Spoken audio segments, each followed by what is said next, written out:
How does a thriving cosmopolitan city fall and turn to ash?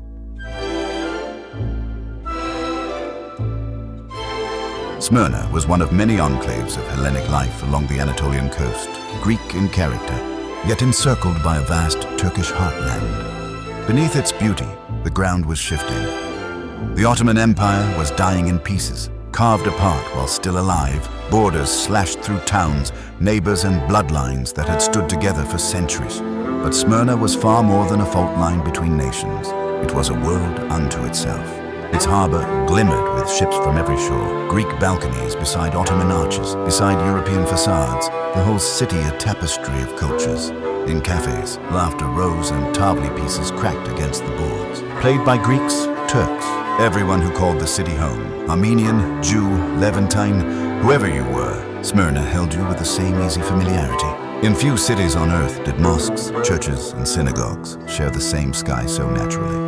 But in 1919, the tide turned. Greek soldiers came ashore under the mandate of the Great War's victors, and the spell of coexistence began to fracture. For the Greeks of Smyrna, whose numbers were greater than Athens itself, it felt like a homecoming.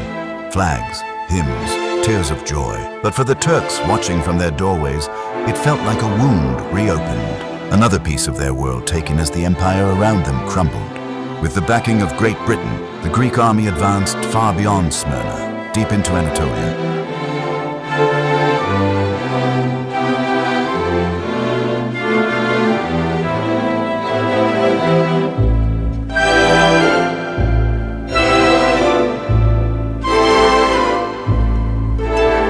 But the deeper the Greek army went, the more the earth shifted beneath them. They were stretched thin across the endless plains, far beyond what any army could sustain.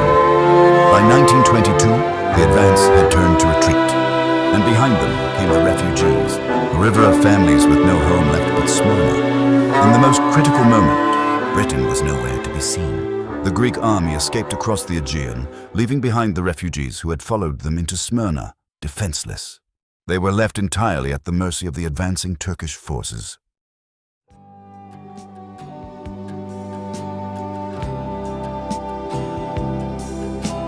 On the 13th of September 1922, Turkish soldiers set fire to the Armenian quarter of Smyrna. By nightfall, the flames were sweeping through the Greek districts. Driven to the waterfront, hundreds of thousands were crushed against the quay, trapped between the burning city and the American and British warships anchored just meters away. The American and British ships had orders to stand by and do nothing. What happened next survives only in the voices of those who lived